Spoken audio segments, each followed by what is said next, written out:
Hello everyone, my name is Tanya Kapil और आज हम शुरू करने वाले हैं अपना एक बहुत ही इंटरेस्टिंग और बहुत ही इजी टॉपिक।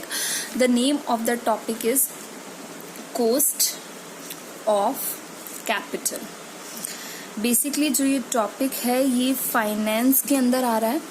ठीक है, तो अगर आप फाइनेंस से रिलेटेड कोई भी सब्जेक्ट कहीं पर भी पढ़ रहे हैं तो कॉस्ट ऑफ कैपिटल ये टॉपिक आपका आने वाला है उसके अंदर। तो ये इस वीडियो को देखना आपके लिए कभी भी वेस्टेज ऑफ टाइम नहीं रहने वाला है, बिकॉज अगर ये अभी करंटली आपकी स्टडीज में नहीं आ रहा है, आपने सोचा है कि आगे आपको फाइनेंस में स्टडी करना है, तो आपको कहीं ना कहीं ये टॉपिक आपका ज़रूर आकर के अड़ेगा। बेसिकली ये जो हमारा टॉपिक है कॉस्ट ऑफ कैपिटल, ये टॉपिक दोनों तरीके से इम्पॉर्टेंट है। मीन्स अगर आप इसका थ्योरेटिकल पॉइंट ऑफ व्यू देखें तो वो भी काफ़ी इम्पॉर्टेंट है, प्लस इसके जो प्रैक्टिकल क्वेश्चंस है वो भी काफ़ी इम्पॉर्टेंट है। जहाँ कहीं आप कोई ऐसा पेपर देते हैं जहाँ आपका फाइनेंस सब्जेक्ट के एमसीक्यूज आ रहे हैं, ठीक है, तो उस एमसीक्यू के अंदर क्वेश्चन इसके 3-4 मिलते ही मिलते हैं कॉस्ट ऑफ कैपिटल को लेकर के। बेसिकली मैंने जहां पर भी पेपर दिए, मुझे जहां पर भी फाइनेंस का पोर्शन आया वहां ये कॉस्ट ऑफ कैपिटल के क्वेश्चंस मुझे मिलते ही मिलते हैं। ठीक है, और वहां पर जाके थोड़ी सी एक्चुअली मैं बताऊं तो मुझे भी कई बार कंफ्यूजन हो जाती है, बिकॉज कई बार ऐसा होता है कि सिलेबस में पर्टिकुलरली मेंशन नहीं होता कि कॉस्ट ऑफ कैपिटल आने वाला है, बट स्टिल वो कॉस्ट ऑफ कैपिटल डाल देते, तो रिवाइज नहीं होता, तो उस वजह से थोड़ा सा हो जाता है कि यार ये क्या आ गया। ठीक है, खैर छोड़ते हैं, बिकॉज ये बातें छोड़ते हैं अभी, क्योंकि ये टॉपिक बहुत ही ज़्यादा बड़ा है। तो अगर बातें करने लग गए तो ये टॉपिक ही नहीं क्लियर होने वाला है आज हमारा। तो सबसे पहले आज हम इसका जो कवर करेंगे वो प्रैक्टिकल पोर्शन है। ठीक है, थ्योरेटिकल पोर्शन के लिए मैं नेक्स्ट टाइम वीडियो बना लूंगी और कोशिश करूंगी कि बोर्ड पे बना लूं, बिकॉज जब मैं थ्योरेटिकल पोर्शन बढ़ा रही होती हूँ तो उस टाइप पे मुझे ये लगता है कि बोर्ड पे पढ़ाना मेरे को कंफर्टेबल लगता है, और जब मैं प्रैक्टिकल पोर्शन करवा रही होती हूँ तो उस टाइम पे मुझे नोटबुक पे करवाना वो पोर्शन ज़्यादा कंफर्टेबल लगता है। तो आज हम इसके, और क्योंकि आज मैं नोटबुक पर भी करवा रही हूँ, सो आई थिंक आज प्रैक्टिकल पोर्शन को पिक कर लेते हैं। नेक्स्ट टाइम हम लोग थ्योरेटिकल पोर्शन को पिक कर लेंगे, पर इंपॉर्टेंट दोनों ही एस्पेक्ट्स हैं। ठीक है, तो सिर्फ हम मीनिंग कर लेते हैं कि कॉस्ट ऑफ कैपिटल का मीनिंग क्या होता है, इसका मतलब क्या है। देखिए क्या मतलब है इसका, रिटर्न एक्सपेक्टेड बाय होल्डर्स, वो रिटर्न जो होल्डर्स एक्सपेक्ट कर रही हैं ऑफ कैपिटल, उसको मैं क्या बोल देती हूँ, कॉस्ट ऑफ कैपिटल। इसके कुछ अदर नेम से भी कॉस्ट ऑफ कैपिटल के क्वेश्चन आ जाते हैं, तो इसके अदर नेम्स भी पता होना चाहिए भाई, इसको और क्या क्या बोल सकते हैं, बिकॉज ये बड़ा ही हर तरफ से आकर अड़ने वाला क्वेश्चन है। तो इसका बोल सकते हैं हम इसको cut off cost, holders cost, cut off cost बोल सकते हैं, होल्डर्स कॉस्ट बोल सकते हैं, हर्डल्स कॉस्ट बोल सकते हैं। ठीक है, रिटर्न रिक्वायर्ड रेट भी बोल सकते हैं इसको हम। ठीक है, और कहीं ना कहीं हम जो इसकी जब बात करेंगे तो फाइनेंस जो ये टॉपिक है, ठीक है, ये इसमें अलग अलग पार्ट हम अभी बात करेंगे, डेट डिवेंचर का, शेयर्स का, इक्विटी का, रिटेन अर्निंग का, तो ये उन सब के नाम से भी आ सकता है। तो वीडियो कंप्लीट जरूर देखिएगा, बिकॉज ये ना हो कि आप थोड़ा देख करके छोड़ दें और आए वही टॉपिक ही, ठीक है, आपके पेपर में, बट वो अनदर नेम्स आए तो आप लोग कंफ्यूज हो जाएंगे ये क्या हो रहा है। ठीक है, तो देखिए है क्या, मान लीजिए कि ये मेरा बिजनेस है, ये मिस्टर ए है। ठीक है, और मिस्टर ए क्या करने जा रहे हैं, मेरे बिजनेस में पैसा इन्वेस्ट करने जा रहे हैं। ठीक है, कितना भी वो मनी है, ठीक है, वो मनी मान लीजिए है 1 लाख है, ये जितना भी है। जब भी कोई इन्वेस्टर बिजनेस में इन्वेस्ट करता है तो वो कुछ ना कुछ सोचता है कि भाई मुझको कम से कम इतना तो रिटर्न चाहिए ही चाहिए। ठीक है, तो वो मेरी क्या बन जाती है, कॉस्ट ऑफ कैपिटल बन जाती है। मतलब कैपिटल लगाने वाले मैंने दिमाग में ये सोचा भाई मैं कैपिटल लगा रहा हूँ तो मुझे इतना तो रिटर्न चाहिए ही चाहिए। ठीक है, तो ये हमारा क्या होता है, कॉस्ट ऑफ कैपिटल होता है। ये स्टडी किया जाता है जब आपके पास इन्वेस्टमेंट के ऑप्शंस हो, क्या आपको कहाँ कहाँ इन्वेस्ट करना है। ठीक है, आपने परफॉर्मेंस देखनी हो किसी पर्टिकुलर प्रोजेक्ट की, तो इन सब चीज़ों में आप इन्हें चेक करती हैं। जब आप इसे पढ़ेंगे तो आप देखेंगे जो हमारी कॉस्ट ऑफ कैपिटल है वो अफेक्ट होती है बड़े सारे डिफरेंट कॉजेज से। That cause may be business risk, financial risk, risk free rate of return provided by the government, provided on the government securities और on blue chip company securities. तो ये बहुत थ्योरेटिकल पॉइंट ऑफ व्यू से भी बहुत बड़ा ये topic है। ठीक है, तो उसको हम अपने नेक्स्ट वीडियो में कवर करेंगे, बिकॉज अगर आज ही बातें करते करते मैं सारा थ्योरेटिकल भी बता दूंगी तो फिर मैं नेक्स्ट वीडियो में क्या करूंगी। ठीक है, तो शुरू करते हैं आज हम अपने टॉपिक का प्रैक्टिकल पॉइंट ऑफ व्यू, जो आज हमें बेसिकली करना है। मीनिंग तो मुझे लग रहा है आपको समझ आ गया होगा। जो मिनिमम रेट ऑफ रिटर्न है जो एक इन्वेस्टर सोचता है कि मुझे चाहिए अपनी कैपिटल पे, that is called cost of capital. तो अब जो कॉस्ट ऑफ कैपिटल है वो डिफरेंट सोर्स ऑफ फाइनेंस की निकलती है। तो किन किन सोर्स ऑफ फाइनेंस की हम बात करते हैं, ठीक है। अब ये सोर्सेज ऑफ फाइनेंस पे भी मैं अपनी एक वीडियो बनाने वाली हूँ, आप उसे भी देख लीजिएगा। बट आज हमें सिर्फ और सिर्फ अपना जो टॉपिक है कॉस्ट ऑफ कैपिटल, उसी के ही प्रैक्टिकल क्वेश्चन करने हैं। ओके, तो सबसे पहले हम फर्स्ट करते हैं कॉस्ट ऑफ डेट डिवेंचर्स बोल लीजिए, ठीक है। तो आज हम कॉस्ट ऑफ डेट या फिर हम करेंगे कॉस्ट ऑफ डिवेंचर की बात। So basically cost of debt या कॉस्ट ऑफ डिवेंचर को स्टडी करने के लिए हमारे पास दो तरीके के डिवेंचर होंगे यहाँ पर, ठीक है। एक डिवेंचर होगा जो इरिडीमेबल होगा। कैसा होगा मेरा वो डिवेंचर? इरिडीमेबल, यानी कि उसके पैसे कभी भी वापस नहीं मिलेंगे। और एक होगा रिडीमेबल डिवेंचर, जिसके पैसे वापस मिल जाएंगे, ठीक है। जब हम इरिडीमेबल जब हम इरिडीमेबल और रिडीमेबल डिवेंचर्स की बात करेंगे तो दोनों के अंदर दो फर्दर केसेस आएंगे। इरिडीमेबल के अंदर भी, रिडीमेबल के अंदर भी। इरिडीमेबल वाले में क्या आएगा dear? Before tax and after tax, ठीक है। और रिडीमेबल वाले में भी क्या आएगा? Before tax and after tax. Okay, तो जब हमें, अब ध्यान से समझिएगा, ठीक है, क्योंकि ये इसका पहले डिवीजन हुआ इन दो में, फिर इसका डिवीजन हो गया इन दो में, फिर इसका डिवीजन हो गया इन दो में। तो कंफ्यूज होने की कोई जरूरत नहीं, यहाँ पे कुछ बहुत ज्यादा चीजें नहीं है, सिंपल है। कॉस्ट ऑफ डिवेंचर है जो दो पार्ट में डिवाइड हो गया है। कॉस्ट कौन से डिवेंचर की आपको निकालनी है, जो इरिडीमेबल है या जो रिडीमेबल है, वो आपको क्वेश्चन में बताएगा, आपको अपना दिमाग नहीं लगाना है। और वैसे भी अगर वो रिडीमेबल होंगे तो उनके साथ पता होगा ना कि इतने सालों में उनके पैसे आपको रिटर्न करने हैं, तो आप अपने आप समझ जाइएगा अगर पैसे रिटर्न करने हैं इट मीन्स वो रिडीमेबल है, ठीक है। और अगर ऐसी कोई इन्फॉर्मेशन नहीं गिवन, कुछ भी स्पेसिफाइड नहीं है, तो फिर वो इरिडीमेबल है। नेक्स्ट है बिफोर टैक्स या आफ्टर टैक्स, वो भी आपको क्वेश्चन में गिवन होगा। अब नॉर्मल सी बात है कि अगर आपको टैक्स रेट गिवन है इट मीन्स वो आफ्टर टैक्स है, और टैक्स रेट गिवन नहीं है इट मीन्स वो बिफोर टैक्स है, ठीक है। तो सिंपल सी बात है, टैक्स रेट गिवन हो तो टैक्स रेट वाला फॉर्मूला लगा दो, टैक्स रेट गिवन ना हो तो बिना टैक्स रेट वाला फॉर्मूला लगा दो, ठीक है। तो अभी हम सबसे पहले फर्स्ट ए हमारा कौन सा है? इरिडीमेबल। फर्स्ट है इरिडीमेबल की कॉस्ट निकालेंगे पहले तरीके से, जिसके अंदर वो क्या है? बिफोर टैक्स है, ठीक है। तो सबसे पहले हम इसका सिंबल क्या करते हैं? इसका सिंबल क्या है? के का मतलब होता है cost of capital, cost of debt, B का मतलब है before tax. Cost of debt before tax is equal to I over NP into 100, ठीक है। अब देखिए यहाँ पर के डी, बी का क्या मतलब है? Cost of debt before tax. I का क्या मतलब है यहाँ पर? इंटरेस्ट। एनपी का क्या मतलब है यहाँ पर? Net proceed. अब ये नेट प्रोसीड क्या बला होती है? नेट प्रोसीड्स का बेसिक मतलब है कि आपने जब उसको इशू किया, ठीक है, उस टाइम वो आपको कितने का पड़ा, that is the net proceed, ठीक है। फॉर एग्जाम्पल मान लीजिए आपने 15 लाख के डिवेंचर इशू किए, ठीक है, और आपने इशू करते वक्त मान लीजिए 10% प्रीमियम पे इशू करे, तो आपका नेट प्रोसीड क्या हो गया? 15 लाख तो है ही है, प्लस प्रीमियम भी तो आपको मिला, तो आपको कितने में पड़ गए? आपको 1,60,000 50,000 और मिल गए, ठीक है। तो आपको कितने में पड़ गए? 16,50,000 आपको उस टाइम मिले थे, तो ये आपका क्या हो गया? नेट प्रोसीड हो गया, ठीक है। और अगर मान लीजिए आपने जब इसको इशू किया, ठीक है, तो इशू करते वक्त सेम उसी 15 लाख के डिवेंचर को इशू करते वक्त आपने डिस्काउंट दे दिया था।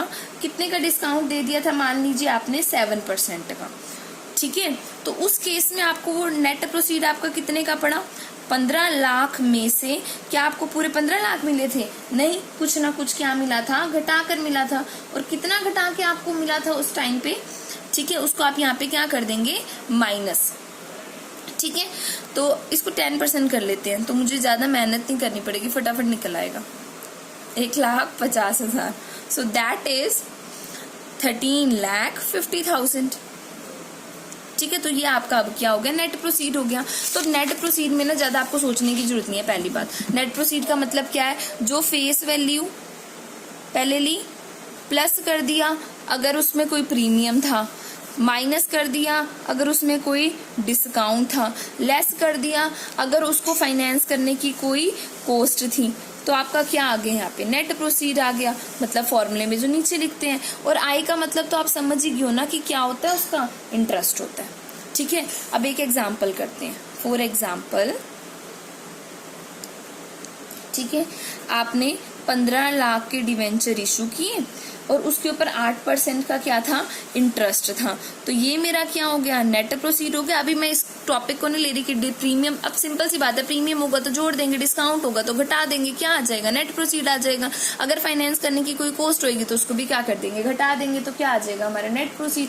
अब मैं निकालती हूँ इसका इंटरेस्ट। अब इंटरेस्ट में आपको दिमाग नहीं लड़ाना, वो क्वेश्चन में बोलेगा कि 15 लाख की कैपिटल है 8% इंटरेस्ट के साथ, तो इसका 8% कितना होता है, 1,20,000 होता है। ठीक है, अब वो आपसे पूछेगा what is the cost of capital, तो आप अपना फॉर्मूला लगा देंगे ना, interest over NP into 100, so that is 1,20,000 divided by 15 lakh multiply by 100, the answer is 8%। तो क्या है, आपके डिवेंचर को लेने की जो कॉस्ट है वो 8% आती है।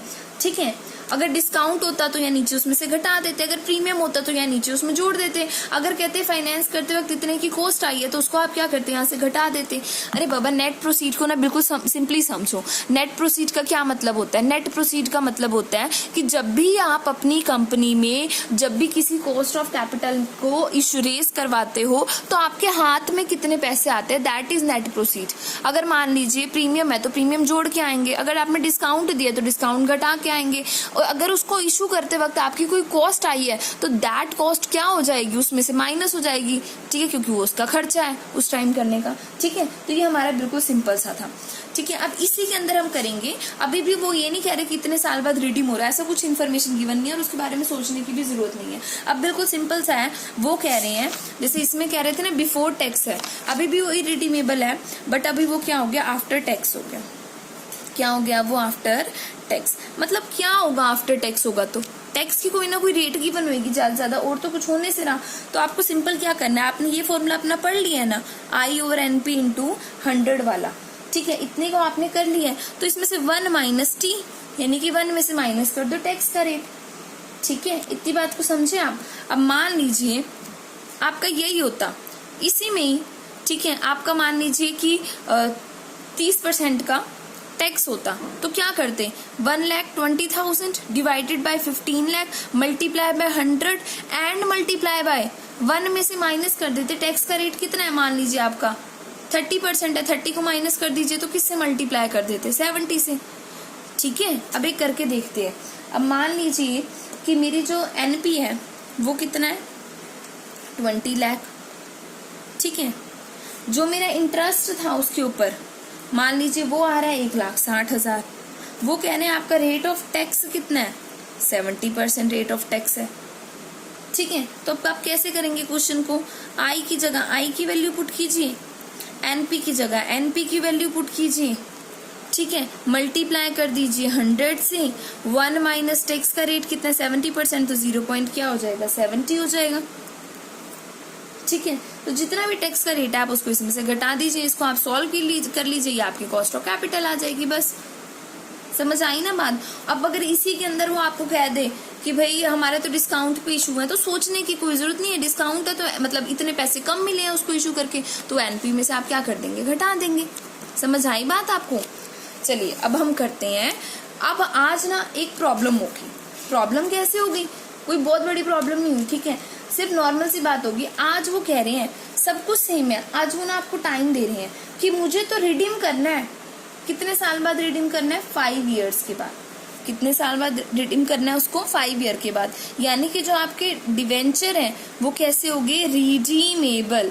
कैसे डिवेंचर होगी आपके, रिडीमेबल डिवेंचर। कैसे पहचान होगी, टाइम बता देंगे। मान लीजिए आज उन्होंने मुझे बोल दिया 5 ईयर्स के बाद तो आपके रिडीम होंगे, तो ये रिडीमेबल हो गया। अब जब रिडीम होने हैं तो रिडीम होते वक्त क्या होता है, उसकी कोई ना कोई रिडीमेबल वैल्यू होगी। जैसे मैं कहती हूँ रिडीमेबल डिवेंचर है, लेकिन रिडीम करते वक्त मुझे मान लीजिए 10% फालतू देना पड़ेगा, तो रिडीमेबल वैल्यू क्या होगी, जो फेस वैल्यू होगा प्लस 10% ऑफ फेस वैल्यू जोड़ दीजिए। मतलब रिडीमेबल वैल्यू है कि वापसी देते वक्त आपको कितने पैसे देने होते हैं उनको, तो ये क्या होती है, आपकी रिडीमेबल वैल्यू होती है। और जो जब आपने इशू किया तब जो आपको मिला वो आपकी एनपी होती है, आपने अभी अभी सीखा था ना उसको, ठीक है। तो बड़ा सिंपल सा है, कोई टैक्स चेक्स का भी पंगा नहीं है इसके अंदर, बिल्कुल सिंपल सा वो बता रहे हैं। तो बिफोर टैक्स हुआ तो क्या फॉर्मूला हो गया, cost of debt before tax, जब वो रिडीमेबल है तो I as it is plus 1/n, n का मतलब यहाँ पे क्या है, टाइम है बेटा n का मतलब, ठीक है, multiply RV minus NP divided by half of RV, RV क्या है, redeemable value, plus NP multiply by 100। For example अब एक क्वेश्चन लेते हैं हाइपोथेटिकली कि मान लीजिए कि मेरी 5 लाख की कैपिटल है, इंटरेस्ट है 10%, तो कितना इंटरेस्ट हो गया 50,000, ठीक है। आपका एन है 5 years, 5 साल बाद पैसे वापस करने पड़ेंगे। और जब रिडीम करो ना तो रिडीम करते वक्त आपको कितने देने पड़ेंगे, पूरे 5 लाख देने पड़ेंगे। कोई प्रीमियम नहीं, प्रीमियम होती तो कोई फर्क भी नहीं पड़ता है, बस जुड़ जाती वो। नेक्स्ट है नेट प्रोसीड, नेट प्रोसीड कितनी है, जब आपने इशू किया ना तो 5 लाख की कैपिटल को इशू करते वक्त आपने 4% का डिस्काउंट दे दिया, तो 20,000 का क्या हो गया, डिस्काउंट हो गया। तो आपको नेट प्रोसीड आपको कितना मिला, 4,80,000। अब आपको बस ये सारी की सारी वैल्यूज को इसके अंदर पुट कर देना, मुश्किल नहीं है, क्वेश्चन बहुत आसान है। देखिए RDB इज इक्वल टू आई की वैल्यू पुट कर दी आपने यहाँ पे, ठीक है, एन की वैल्यू कर दी, आरवी की वैल्यू आपने पुट कर ली, ठीक है, एनपी की वैल्यू आपने पुट कर दी, 1/2 कर दिया इसका, सेम आरवी लिखा जो आपने पहले आइडेंटिफाई कर लिया था कि ये है, एनपी लिख दिया आपने, दोनों को जोड़ दिया और मल्टीप्लाई कर दिया 100 से। अरे वाह, आपको तो सब समझ आ रहा है, आप तो बहुत जल्दी से कर रहे हैं अब इसको। तो RDB की यहाँ पे आपकी वैल्यू क्या आ गई, अब देखो ले देखिए इसकी वैल्यू जब आप इसको पूरा सॉल्व करेंगे तो दैट कम्स टू 11.02%, ठीक है। बताइए इसमें कोई प्रॉब्लम है, समझ गए आप इसको, बस आपको ये फॉर्मूला याद करना है, मुश्किल फॉर्मूला नहीं है, इसकी शक्ल थोड़ी सी बस फॉर्मूले की अच्छी नहीं है, वैसे फॉर्मूला आसान सा है, 1-2 बार आप देखेंगे तो फिर आपको याद हो जाएगा, डरावना नहीं लगेगा ये फॉर्मूला ज्यादा। अब मान लीजिए अब एक और पंगा हो गया, एन यानी कि टाइम भी दे दिया, रिडीमेबल वैल्यू भी होगी, कह रहे अब इसके अंदर टैक्स भी होता, तो अगर आफ्टर टैक्स होता तो क्या करते, कुछ नहीं करते भाई। अगर आफ्टर टैक्स होता, ये जो आई है ना इसके साथ बस 1 - t कर दो। देखो जो तो पहले भी आपने ये किया था ना, 1 - t किया था, 100 अभी भी वही है, आई के पास क्या आ गया, बस 1 - t आ गया। सेम यही चीज आपने करनी है अगले में, ठीक है। तो अभी मैं इसको न्यूमेरिकल नहीं करके बताऊंगी, क्योंकि आपको करना ही क्या है, आपको 1 में से माइनस करना है टैक्स के रेट को और आई के साथ मल्टीप्लाई तो करना है, ठीक है। अगर मैं यहाँ पे करवाने लगी तो आप लोग कंफ्यूज रहेंगे कि ये क्या हो गया, समझ रहे हैं आप इस बात को। तो मुश्किल नहीं है, बस आपने आई 1 - t करना है, आई के साथ मल्टीप्लाई करना है, बाकी सारा एज इट इज रहना है और आपका क्वेश्चन क्या हो जाने वाला है, सॉल्व। देखिए अब नेक्स्ट क्वेश्चन में हम क्या कह रहे हैं, उससे पहले एक बात मैं यहाँ लिख रही हूँ, ठीक है, तो आप उसे समझिए। जो कॉस्ट ऑफ, ठीक है, आपका कैपिटल आता है आफ्टर टैक्स, यानी कि टैक्स के बाद वाला वो छोटा होता है और जो कम होता है, और जो कॉस्ट ऑफ कैपिटल आता है आपका बिफोर टैक्स, वो आपका क्या होता है, थोड़ा ज्यादा होता है एज कंपेयर टू जब आप कॉस्ट ऑफ कैपिटल निकाल रहे हैं आफ्टर टैक्स। मतलब आफ्टर टैक्स वाली आपको कॉस्ट ऑफ कैपिटल सस्ती पड़ती है और बिफोर टैक्स वाली आपको कॉस्ट ऑफ कैपिटल ज्यादा पड़ती है। अब ऐसा क्यों पड़ता है, इसके लिए मैं सेपरेट वीडियो बनाऊंगी, इसको मैं कंफ्यूजिंग नहीं बनाना चाहती, वीडियो बड़ा सिंपल सा बनाना चाहती हूँ, इसलिए मैं इसमें ऐसे कर रही हूँ। फटाफट से एक बार रिवाइज करते हैं, हमने अभी किया क्या, हमने करना सीखा है कॉस्ट ऑफ डिवेंचर को। हमने कैसे निकाली है कॉस्ट ऑफ डिवेंचर, जो हमारी कॉस्ट ऑफ डिवेंचर है, कॉस्ट ऑफ डिवेंचर ये हमने निकालनी सीखी है अभी। तो देखिए क्या फॉर्मूला होता है, सिंपल सा है, I/NP × 100। ये हमारा क्या है, cost of capital, cost of debenture निकालने का हमारा फॉर्मूला है। आई का मतलब जो इंटरेस्ट देना होता है, एनपी मतलब जब आपने इशू किया आपको जितने पैसे मिले वो, और मल्टीप्लाई किससे कर देना होता है 100 से। अब इसमें ना वो एक चीज कहता है, ये तो आपका सिंपल फॉर्मूला है, कह रहे अगर टैक्स हो तो जहां आई होता है ना वहां 1 माइनस टी कर दो ओवर एनपी कर दो इंटू 100 कर दो, बस और कुछ भी नहीं। ठीक है, कह रहे हैं अगर इसके साथ साथ हमें टाइम भी बता दे तो, टाइम भी बता दे तो का क्या मतलब है, अगर वो ये भी कह दे तो भाई इतने साल में आपके डिवेंचर क्या होने हैं, रिडीम होने हैं। ठीक है, तो यानी कि वो आपके रिडीमेबल डिवेंचर हो गए ना आपके रिडीमेबल डिवेंचर, भाई इतने साल बाद रिडीम होने हैं, तो उस टाइम पे वो कोई ना कोई रिडीमेबल वैल्यू के बारे में भी बताएगा आपको। ठीक है, कोई ना कोई एन यानी कि टाइम भी बताएगा कि इतने टाइम बाद आपके डिवेंचर क्या हो जाने हैं, रिडीम होने वाले हैं। ठीक है, तो उस केस में आप क्या फॉर्मूला लगाएंगे, I plus 1 over N into RV minus NP divided by half of RV plus NP multiply by 100, आप ये फॉर्मूला लगा देंगे। कह रहे हैं अब उसको बहुत शौक आ रहा था परेशान करने का, उसने टैक्स भी दे दिया आपको साथ में, तो आपको परेशान होना नहीं है। ठीक है, उससे आपको पता है आपको टैक्स के बारे में कुछ सोचना ही नहीं है, आई के साथ 1 माइनस टी लगा देना है हमेशा जैसे ही वो आपको टैक्स दे। ठीक है, बाकी सारा फॉर्मूला क्या रखना है वैसे का वैसे, भाई इतना मुश्किल फॉर्मूला याद किया बार बार थोड़ी बदलेंगे उसको, बाकी सारे को ऐसे ऐसे रख दो। ठीक है, और वहां बस लगा दो मल्टीप्लाई बाय 100। तो ये आपका था टॉपिक कॉस्ट ऑफ डिवेंचर निकालने का। ठीक है, अभी इसी वीडियो में ही खत्म कर देते हैं, क्यों हेडेक लेनी और नेक्स्ट वीडियो बनानी इतने छोटे से टॉपिक में। अब देखो वो क्या कह रहे हैं, कह रहे मान लो कि अभी तो हमारे पास क्या था, कॉस्ट ऑफ डिवेंचर था। ठीक है, अगर वो कह रहे हैं कि कॉस्ट ऑफ प्रेफरेंशियल शेयर हो तो क्या करेंगे, तो कुछ नहीं करना भाई, जहां जहां पर आपने क्वेश्चन में आई लिखा है, आई का मतलब क्या था, उनको जो आप इंटरेस्ट दे रहे हो वहां आई को रिप्लेस कर दो।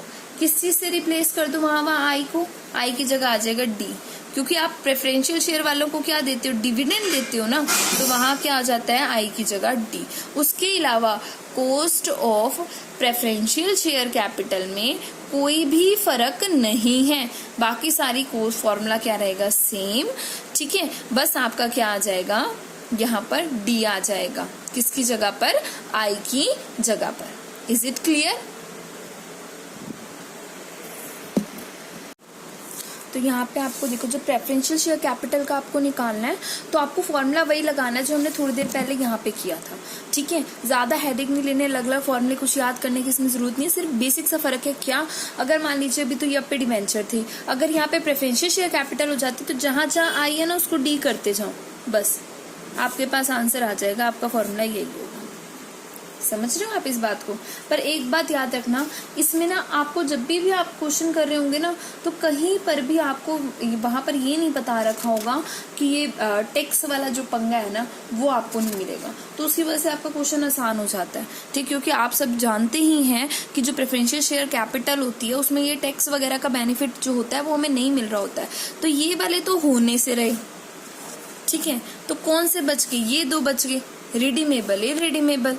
ठीक है, इरिडीमेबल है तो ये, रिडीमेबल है तो ये, तो फॉर्मूला तो आपको पहले वाला याद करना है, बस जहां जहां आई था वहां आपको क्या लगा देना है, डी। ठीक है, जो मैंने यहाँ पर लिखा है। अब हम अपना नेक्स्ट करते हैं। नेक्स्ट वाले में अब हमारे पास क्या आ रहा है, वैसे सिस्टम से चलें तो आपके पास आ रहा है cost of equity share capital, but फिर भी मैं आपको पहले प्रेफर करूंगी कि आपको जब सीखना है, ठीक है, ऐसा कोई रिजिड थोड़ी है कि हमें फॉर्मूला के अकॉर्डिंग ही चलना है। ठीक है, हम पहले सीखेंगे cost of equity share, cost of retained earning. ठीक है, अब मैं ऐसा क्यों कर रही हूँ कि पहले कॉस्ट ऑफ रिटेन अर्निंग समझा रही हूँ, क्योंकि वो बहुत इजी है। अगर आप कॉस्ट ऑफ रिटेन अर्निंग कर लेंगे तो आपके सिर पे आपको लगेगा कि चलो ये बोझ हट गया कि मुझे इतने तरीके के करने थे। ठीक है, और उनमें से सबसे पहले हमारा आता है डिवेंचर का, फिर आता है हमारा प्रेफरेंस शेयर का, ठीक है, जो हमने यहाँ पर किया, फिर आता है हमारा इक्विटी शेयर का, फिर आता है हमारा रिटेन अर्निंग का। बट मैं पहले क्या करवा रही हूँ, कॉस्ट ऑफ रिटेन अर्निंग। ठीक है, तो करें कॉस्ट ऑफ रिटेन्ड अर्निंग, फिर करेंगे कॉस्ट ऑफ इक्विटी शेयर भी, और इसी में ही करके, इसी वीडियो में ही करके इस टॉपिक को हम लोग खत्म करने वाले हैं। तो बोर होने की बिल्कुल भी जरूरत नहीं है। और हम इक्विटी क्यों नहीं कर रहे हैं, इसके पीछे बेसिक रीजन जो मैंने आपको बता दिया है कि वो रीजन ये है कि अगर आप पहले इक्विटी कर लेंगे तो उसके अंदर सब पार्ट्स है, 5 और तरीके 6 सीखेंगे तो आप कंफ्यूज जाएंगे, फिर आप इसको तो करने का आपका मन ही नहीं करेगा, तो इसको कर लेते हैं पहले। तो कॉस्ट ऑफ आर यानी कि cost of retain earning is equal to cost of E, जो आप इक्विटी की कॉस्ट अभी थोड़ी देर में निकालना सीखेंगे, 1 माइनस % ऑफ फ्लोटिंग कॉस्ट। क्योंकि इसमें फ्लोटिंग कॉस्ट नहीं लग रही है ना, ये तो रिटेन अर्निंग है, आपका खुद का पैसा आपने बचा रखा है, ठीक है। तो उसके अंदर आपका उस पैसे को उठाने से कहीं पर भी आपकी कहीं कोई कीमत नहीं लगी हुई उस पैसे को इकट्ठा करने में। So that's why it is the floating cost. और वो क्या हो रही है, 1 में से माइनस हो रही है, क्योंकि यहाँ पर वो नहीं होती है, ठीक है। अब आपको ये लग रहा होगा के ई रह गया बस, ठीक है, तो परेशान मत होइए, के ई सबसे ज्यादा सिंपल टॉपिक है। और इसको करते वक्त एक बात याद रखिए, रिटेन अर्निंग में टैक्स को आपने इग्नोर करना है। जैसे आप प्रेफरेंशियल शेयर करते वक्त टैक्स को इग्नोर कर रहे थे ना, और वैसे क्वेश्चन में गिवन भी नहीं होगा जब आपको प्रेफरेंशियल शेयर कैपिटल निकालने के लिए बोलेंगे, बट स्टिल कई बार पार्ट में हो जाता है, तो हमें ये लगता है कि गिवन तो है टैक्स, कहीं प्रेफरेंशियल शेयर में भी तो यूज नहीं होगा, कहीं रिटेन अर्निंग में भी तो यूज नहीं होगा, तो उसके लिए मैं आपको पहले से ही बता दे रही हूँ कि उसमें वो यूज नहीं होना है, तो ज्यादा हेडेक लेने की उसके अंदर जरूरत नहीं है। तो अब करें हम अब फटाफट से cost of equity share capital, ठीक है। तो करना शुरू करते हैं अपना topic cost of equity share capital. तो उसके लिए इसमें से फटाफट से करते हैं उसको, cost of equity share capital. Video बहुत लंबा बन रहा है एक्चुअली, तो मैं नहीं चाहती कि टाइम ज्यादा वेस्ट हो, ठीक है, मेरा बनाने में इतना लेंथी वीडियो को, और उसके बाद आप लोग जब उसको पढ़ने के लिए बैठे तो आपको ये लगे कि वीडियो बहुत लंबा है, ठीक है, तो मैं ऐसा नहीं चाहती। तो cost of equity share capital के लिए पहला मेथड है डिविडेंड यील्ड मेथड। बड़ा सिंपल सा है, मार्केट में मेरे शेयर्स की वैल्यू कितनी है और मेरे शेयर का एक्सपेक्टेड डिविडेंड कितना है, उनके बेस पर ये निकलता है। तो इसमें कॉस्ट ऑफ इक्विटी निकलती है DI, यानी कि जितनी एक्सपेक्टेड है मुझे कि मेरे को इतना रेट ऑफ डिविडेंड तो मिलेगा ही मिलेगा पर share, divided by PO, current market price of पर शेयर। देखिए जब ये पर शेयर है तो जनाब इसको आप टोटल तो लिखने से रहे, पर शेयर ही लिखेंगे, ठीक है। इतना भी कोई खास बंदा होगा नहीं जिसको ये बात बताने की जरूरत होगी कि भाई ऊपर पर शेयर लिखा है तो नीचे भी पर शेयर लिखना हो, तो ऑटोमेटिकली लिखना ही लिखना है, तो मल्टीप्लाई बाय 100। अजम्पशन इसके अंदर क्या है, share holder give importance to dividend, D का मतलब है यहाँ पे dividend, and risk remain unchange, उसका रिस्क चेंज नहीं होने वाला है। Next dividend yield plus growth, इसमें कोई बहुत बड़ी या कुछ मोटी ताजी बात नहीं है, जो आपका ये आ रहा है ना अभी जो आपने ऊपर निकाले डिविडेंड यील्ड में, उसमें प्लस कर दीजिए ग्रोथ रेट, बस खत्म हो जाने वाला है ये। इसके कुछ एग्जाम्पशन है, वो एग्जाम्पशन में क्या है, जो अर्निंग रेशियो है, प्राइस अर्निंग रेशियो वो चेंज नहीं होने वाली है, पे आउट रेशियो चेंज नहीं होने वाली है, market share of the company increase ही होगा, ठीक है। वो तो जब आप नाम याद करेंगे ना कि ग्रोथ है इसके अंदर, तो आप अपने आप से ही समझ जाएंगे, ठीक है। और इसके अंदर जब आप DI को यानी कि डिविडेंड को निकालते हो तो उसमें डिविडेंड के साथ साथ ग्रोथ का रेट भी ऐड कर देते हो 1 के साथ प्लस करके, क्योंकि आपको पता है कि आपकी फर्म की क्या होने वाली है, ग्रोथ होने वाली है। नेक्स्ट है अर्निंग यील्ड मेथड, उससे भी आसान है। PO आपको पता है कि आपके शेयर्स की मार्केट में वैल्यू क्या है, करंट मार्केट वैल्यू क्या है, और EPS अर्निंग पर शेयर है, ठीक है। जितनी भी आपकी कंपनी की अर्निंग हो रही है आप उसको डिवाइड कर दीजिए, नंबर ऑफ शेयर से आपके पास आ जाएगा अर्निंग पर शेयर। अब उसी के अंदर प्लस ग्रोथ रेट हो गया। अब देखो 4 तक पहुंच गए और पर लगा ही नहीं कि हमने 4 फॉर्मूले कर लिए हैं। अब इसके अंदर ही क्या हुआ, आपने ये इतना तो पहले कर लिया था, प्लस उसमें क्या कर देना है, सिर्फ ग्रोथ रेट, ठीक है। नेक्स्ट है ये realised yield method. Realised yield method वो कंपनियां करती हैं जिन्होंने नए नए शेयर को इशू किया है, ठीक है। उन्होंने पहले शेयर को इशू नहीं किया था, इसको इग्नोर कीजिए, मैं अपने समझने के लिए हिंदी में भाषण लिख देती हूँ कभी कभार, तो इसको आप लोग इग्नोर कीजिए। तो इसमें PO नहीं है, मार्केट प्राइस शेयर का नहीं है, बेसिकली इसमें NP है, क्योंकि अभी हमने शेयर को इशू किया। फॉर्मूला सेम रहेगा, D over NP into 100 या फिर EPS over NP into 100, जो भी आपको लगाना है पीछे वाले लगा लीजिए, बस फर्क क्या पड़ा, PO नहीं है, क्या है, NP है, ठीक है। और अगर ग्रोथ करनी है, D वाले में ग्रोथ करनी है तो प्लस यहाँ पर कर लीजिए, EPS क्वेश्चन में गिवन है तो उसके साथ प्लस ग्रोथ रेट कीजिए, ठीक है, बस इतना ही फर्क है। नेक्स्ट आया अब हमारा CAPM, इसके लिए मैंने अलग से वीडियो भी बना रखी है, तो प्लीज उसे भी देख लीजिएगा, यहाँ मैं बहुत लिमिटेड सा कवर कर रही हूँ इसके अंदर, ठीक है। CAPM होता है कैपिटल एसेट प्राइसिंग मॉडल। इसके अंदर हम risk free rate of return, जो मार्केट में इजिली सभी रिस्क फ्री सिक्योरिटीज पे मिल रहा है बिना रिस्क लिए, जो हमारे कैपिटल के होल्डर हैं उनको मिलता ही मिलता है। यहाँ आपकी कंपनी में तो वो इन्वेस्ट करके रिस्क भी ले रहे हैं, तो उन्हें उससे कुछ ना कुछ ज्यादा चाहिए, तो जितना सारे लोग दे रहे हैं उससे उनको ज्यादा चाहिए, यानी कि उसमें वो ऐड करते हैं प्लस बीटा। बीटा का मतलब मैंने रिस्क लिया, रिस्क फैक्टर को लेते हैं into KM minus RF। KM का मतलब है रिक्वायर्ड रेट ऑफ रिटर्न, जो मार्केट में उनको चाहिए फोलियो पे, माइनस RF का मतलब क्या है, again risk free rate of return.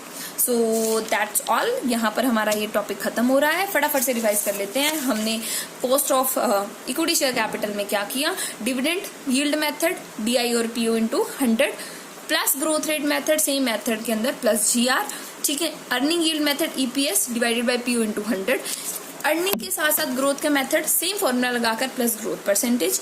Realisation yield method उसके अंदर बेसिकली होता क्या है, फॉर्मूले पहले वाले ही हैं पर पी चेंज हो जाता है किसमें, एनपी में। Next capital asset pricing model, इसके अंदर risk free rate of return को एज अ बेंचमार्क लिया जाता है। तो इसके अंदर R is equal to R F plus B beta into K M minus R F. It's all about today's topic. Thank you.